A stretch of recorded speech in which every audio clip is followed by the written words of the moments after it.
মৈত্র রাজ্যে এখন হাহাকার। মোদি প্রীতিতেও গলছে না মন। দেওয়ালে পিঠ ঠেকেছে মালদ্বীপ সরকারে, উল্টে লাক্ষাদ্বীপে লক্ষ্মী লাভ। একেবারে ঘাড় মোটকে জবাব দিচ্ছে ভারত।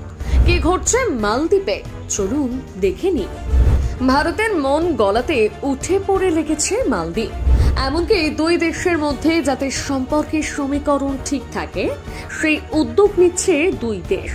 উল্টো দিকে সেখানকার রাষ্ট্রপতি ভারত বিরোধীতে লাগাম টেনে মোদি প্রীতি বাড়াচ্ছে, কিন্তু তাতে লাভের লাভ কিছুই হচ্ছে না। বাংলায় একটা প্রবাদ আছে, একে করে দশে সয়। মালদ্বীপের ক্ষেত্রেও সেটাই প্রযোজ্য। সেই দেশের মন্ত্রীদের পাপের কর্ম ভুগছে সে দেশের পর্যটন কেন্দ্র।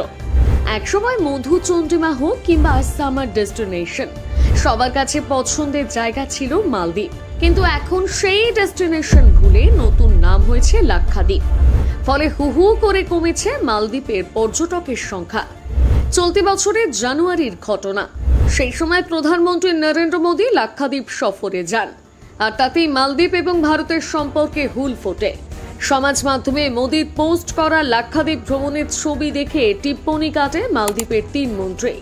অবমাননাকর মন্তব্য করে ছোট করেন প্রধানমন্ত্রীকে। সেই সাথে ভারতের সংস্কৃতিকেও অপমান করতে ছাড়েন না। আর এমন মন্তব্য শুনে হাত গুটিয়ে বসে থাকেননি ভারতীয়রা। তারকা থেকে শুরু করে ক্রিকেটার, টলিউড, বলিউড, সাধারণ মানুষ সকলের গলায় তখন হ্যাশট্যাগ বয়কট মালদ্বীপ। আর তারাই আহ্বান জানায় লাক্ষাদ্বীপে। সেই যে মালদ্বীপে বয়কট শুরু, তারপর থেকে মালদ্বীপের প্রতি ভালোবাসা ধীরে ধীরে কমতে থাকে। উল্টে সকলের ড্রিম ডেস্টিনেশন হয়ে ওঠে লাক্ষাদ্বীপ।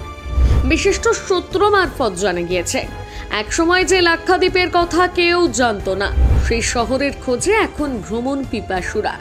বিশেষ রিপোর্ট অনুযায়ী 2023 সালের এপ্রিল থেকে জুন মাসে পর্যটকের সংখ্যা ছিল 11,074 জন।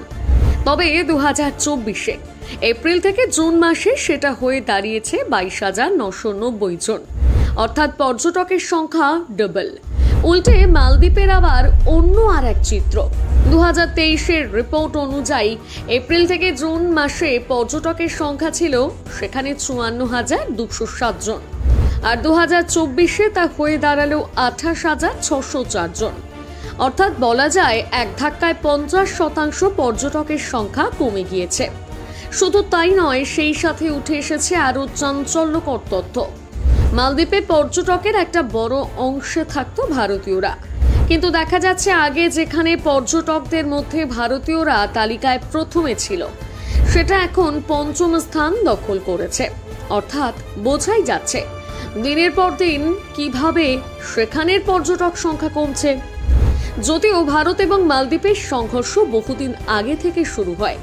যেদিন থেকে মোহাম্মদ মুইজ্জু ক্ষমতায় আসেন, সেদিন থেকে ভারতীয় সেনাদের প্রত্যাহার করতে থাকেন। এর ফলে ভারত মালদ্বীপের সঙ্গে ঠান্ডা লড়াই শুরু। তবে এমন ঘটনার পর থেকে মুইজ্জুরের ভোল বদল। তাদের দেশ থেকে প্রত্যাহার করা ভারতীয় সেনাদের আবারও ফিরিয়ে আনতে উঠে পড়ে লেগেছেন। কিন্তু আদৌ তাতে চিরে ভিজবে কিনা তাতে সন্দেহ।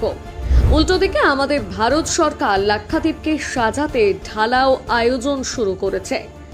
একই প্রাকৃতিক সৌন্দর্যে ভরপুর এই লাক্ষাদ্বীপ, তার উপরে গ্রুমিং আরো বদলে দেবে সৌন্দর্যকে। প্রতিবেদনটি লিখেছে সুনন্দা মান্না, কণ্ঠেরিয়া সরকার, গ্রাফিক্স করেছে শুভঙ্কর সরকার। বাংলা হান্টের আরো নিত্য নতুন প্রতিবেদন দেখতে নজর রাখুন আমাদের পেজে।